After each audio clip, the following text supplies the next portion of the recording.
Salut la team, j'espère que tu vas bien, que tu es en pleine forme. Je te souhaite la bienvenue dans ce nouveau marché parlé, ce contenu dans lequel je t'expose ma pensée, ma réflexion sur un sujet en particulier. Et aujourd'hui, ce que j'ai envie d'évoquer avec toi, c'est la notion de développement personnel au sens large du terme, dans le sens où j'aimerais te mettre en garde, te mettre ta conscience peut-être sur une erreur que je vois énormément parmi les personnes qui me contactent ou qui travaillent avec moi, qui démarrent leur coaching avec moi.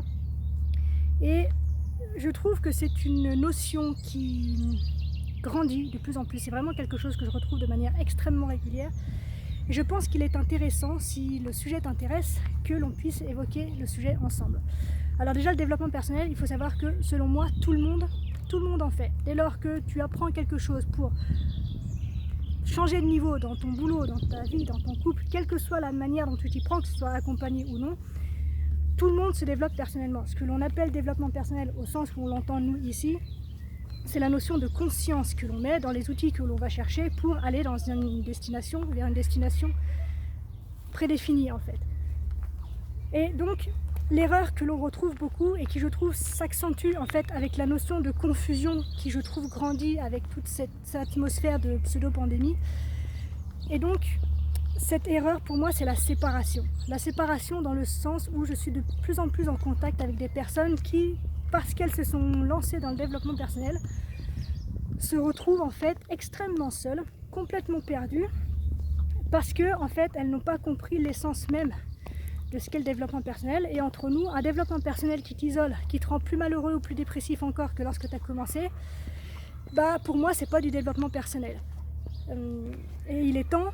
Il n'y a rien de mal, il n'y a rien de grave, mais il est temps peut-être de te poser des questions sur la manière dont tu t'y prends, sur la manière dont tu appliques ce que tu reçois pour pouvoir réorienter en fait les résultats que tu obtiens jusqu'à présent. Alors, pour vivre cette séparation, il y a au moins 3 types de personnes.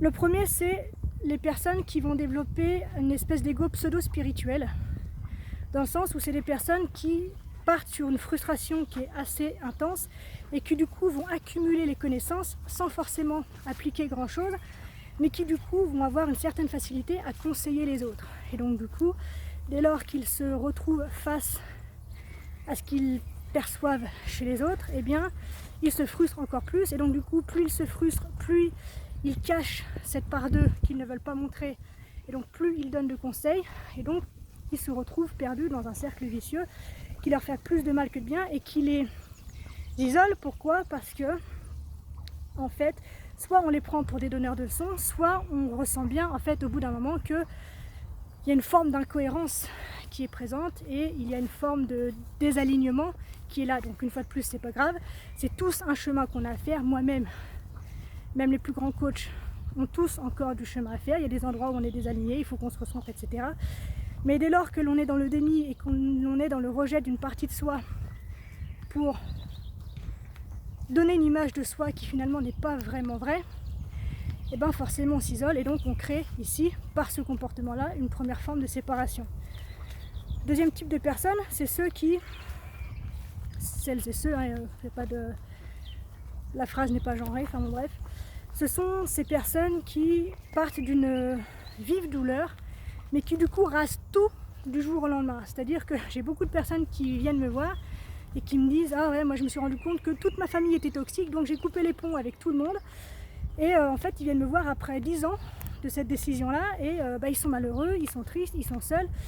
Et une fois de plus, la notion de développement personnel n'a pas été perçue convenablement, puisque on se retrouve dans une situation en fait qui n'est pas confortable, qui n'est pas désirable non plus, ou en tout cas on s'est juste débarrassé de l'extérieur en fait, et on n'est pas venu tourner son regard vers l'intérieur. Donc c'est une nouvelle forme de séparation, c'est une nouvelle forme de douleur, et une fois de plus on n'est pas dans du développement personnel. Et enfin, troisième type de séparation, en fait elle va venir conjuguer les deux. Et on le retrouve beaucoup dans le domaine des relations. Donc c'est l'exemple que je vais prendre avec toi aujourd'hui, où en fait on se sépare des autres puisque le développement personnel, l'objectif c'est de se rencontrer soi, de prendre en considération ses valeurs, ce qui est important pour soi, sans en fait avoir besoin de se référer aux autres pour pouvoir avancer dans la vie. Sauf que du coup, il y en a beaucoup qui intègrent le fait que les autres, walou. Alors que pas du tout. Le développement personnel, l'objectif c'est que tu te rends compte, c'est que tu te retrouves, c'est que tu te reconnais, c'est que tu t'alignes, c'est que tu deviennes complet. Et par cet espace que tu crées en toi, par cette relation que tu crées avec toi, celle que tu crées avec les autres en fait est de plus en plus riche. Donc le but c'est pas de s'éloigner complètement des autres, c'est d'intégrer les autres à ton développement personnel. Mais parce que tu as cette vision de toi qui accepte par exemple la critique sans prendre les choses personnellement, si on veut prendre les accords Toltec par exemple, etc. Il est là le vrai développement personnel. Mais dès lors que tu te retrouves isolé, que tu te retrouves malheureux, tu n'es plus dans du développement personnel. Et ici je fais une petite parenthèse sur le fait que quand tu te lances dans le développement personnel, tu passes forcément par une phase de chaos. Je veux dire, si tu changes de comportement, si tu changes ton environnement, si tu changes tes habitudes, si tu changes ton vocabulaire, forcément, il y a des gens qui vont pas avoir envie de te suivre, par exemple, dans ton changement.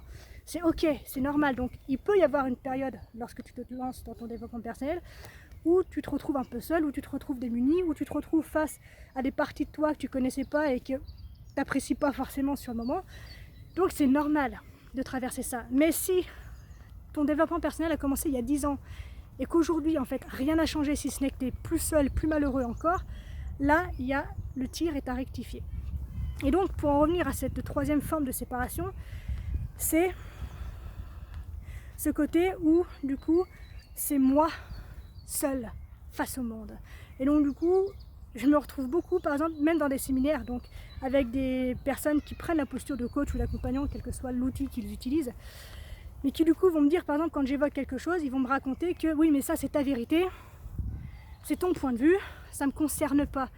Alors, certes oui, et je suis la première à défendre ça, mon podcast et ma chaîne, tout ça, ça s'appelle Bien avec soi, donc c'est vraiment se retrouver de soi et être à l'écoute de soi, de ses émotions, de ses valeurs, de ses jugements, de ses perceptions, etc. Mais lorsque tu as, par exemple, plusieurs perceptions extérieures de différentes personnes qui ne se connaissent pas et qui convergent vers la même chose, je pense qu'il y a un point, une remise en question à opérer à ce niveau-là. Et j'ai beaucoup de gens qui, une fois qu'on évoque quelque chose à leur sujet, par exemple, ce que l'on ressent à leur sujet, oui mais ça c'est ta vérité, c'est ton problème, c'est ta vision des choses, c'est ta vie. Et on se retrouve même avec des commentaires parfois où on nous dit oui bah dis donc, si tu penses comme ça, ta vie doit être bien triste. Mais dès lors que tu réagis, que tu surréagis comme ça, c'est venu toucher quelque chose. Donc oui, tu as un développement personnel à faire sur le point qui a été évoqué par l'autre personne. Donc de vouloir absolument s'extraire du point de vue et de la vision que l'autre porte sur toi, c'est un fléau. Tu te poignardes tout seul en fait. C'est une flèche que tu te plantes dans le cœur, puisqu'on n'est rien sans les autres. On ne vit que pour pouvoir s'insérer dans quelque chose avec les autres. La solitude, c'est excellent. Moi, j'adore la solitude. Je suis une solitaire. Je ne mets pas forcément de valeur. C'est pas dans mes valeurs hautes de passer du temps avec les gens. Mais ce que je fais aujourd'hui, ce que j'alimente, ce que je reçois, ce que je transmets, ce que j'apprends, pour moi, mais je suis tellement heureuse de pouvoir l'incarner au mieux. Effectivement, comme je disais tout à l'heure, je travaille encore, mais de pouvoir le transmettre, de savoir que par mon exemple, en fait, je peux inspirer d'autres personnes.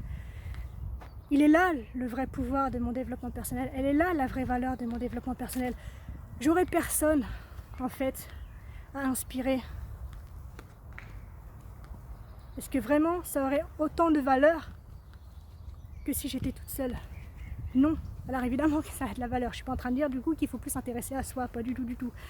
Mais voilà, vraiment revenir dans cette notion de il ne faut pas extraire l'autre de son développement personnel. L'autre est un outil, si tu veux, qui sert ton développement personnel. Et de vouloir absolument se séparer sous prétexte que c'est sa perception qui me donne, c'est son point de vue, c'est sa vision du monde, c'est son histoire qui parle, oui, évidemment. Mais dès lors que tu réagis, dès lors que tu as envie de te cacher, dès lors que ça suscite quelque chose en toi, il y a un développement personnel à faire, que ce soit dans le bon ou dans le moins bon, dans l'agréable ou dans le désagréable, on va dire plutôt. C'est plus juste. Mais voilà, et donc du coup, il faut vraiment partir de ce principe que l'être humain est bien trop complexe pour être réduit à une ou même quelques centaines de théories. Et il faut vraiment apprendre en fait à faire son développement personnel. Et donc, plutôt que de vouloir absolument s'accrocher à une vision, être capable de s'ouvrir à toutes les autres. Chaque personne que tu écoutes, que tu lis, que tu regardes, que tu visionnes, dont tu visionnes le contenu, te propose une approche qui a fonctionné pour elle, mais peut-être qu'il y a juste un petit bout de ce qu'elle te présente qui va marcher pour toi. Et peut-être que ça va être un petit bout d'un autre machin qui va pouvoir fonctionner pour toi. Et c'est cette capacité à aller chercher ce qui est bon pour toi, ce qui résonne avec toi, ce qui est juste pour toi, dans tes relations avec toi-même, dans tes relations avec les autres. Là, tu es dans la vérité du développement personnel. Et le mot vérité est important puisque dans ce développement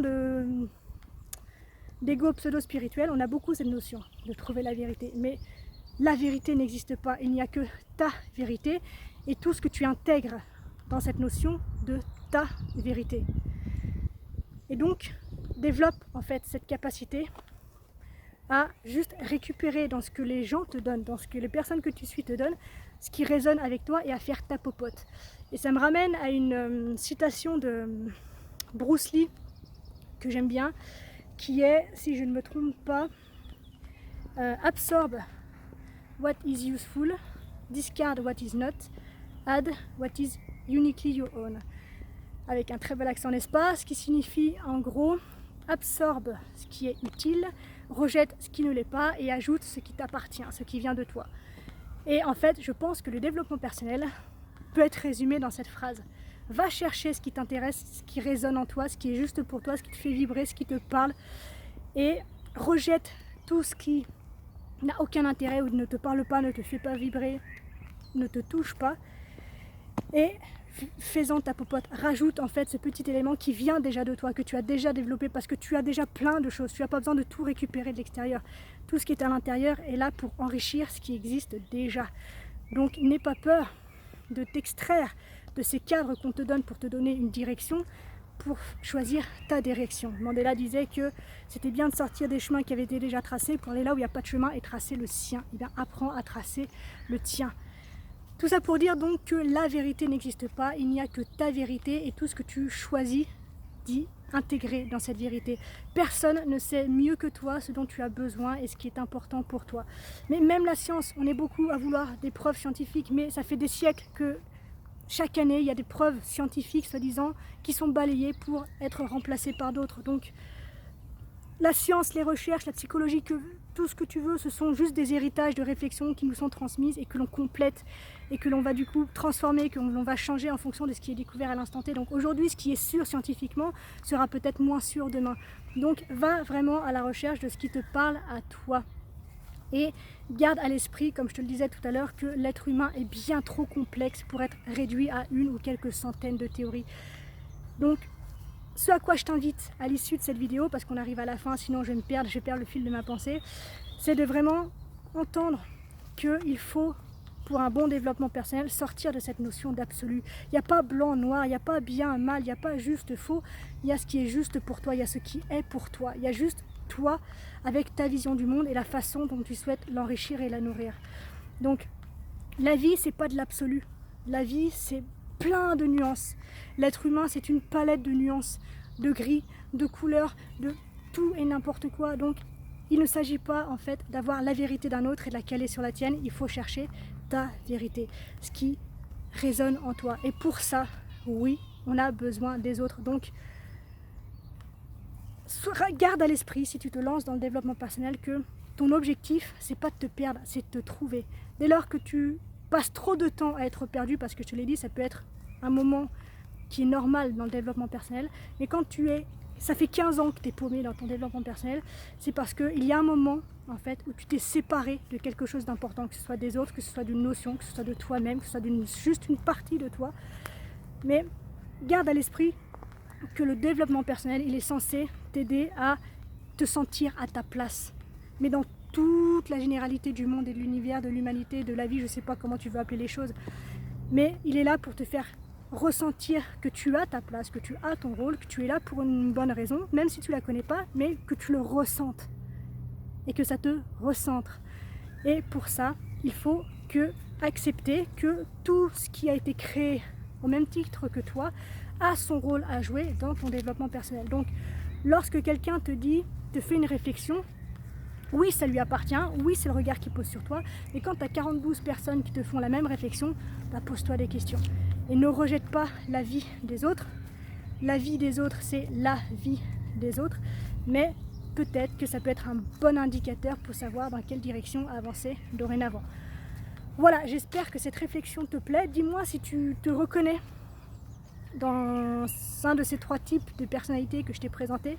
Dis-moi si tu te sens séparé de quelque chose, où tu en es dans ton développement personnel et si ce que je t'évoque aujourd'hui du coup te parle. Voilà, on va s'arrêter là pour aujourd'hui.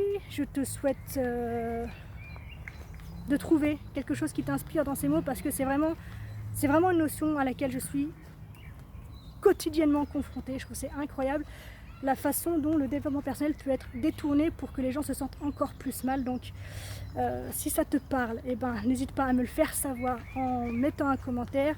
Et si tu penses que des personnes sont dans cette situation-là, dans une de ces situations que j'ai évoquées avec toi, ben, n'hésite pas à partager et à faire connaître cette vidéo à ton entourage. Je te laisse là. On se retrouve très vite dans une prochaine vidéo. D'ici là, bien sûr, prends soin de toi, sois reconnaissant envers la vie et surtout n'oublie jamais que tu es la personne la plus importante de ta vie et que, de ce fait, tu mérites ce qu'il y a de meilleur. Je t'aime, à la revoyure.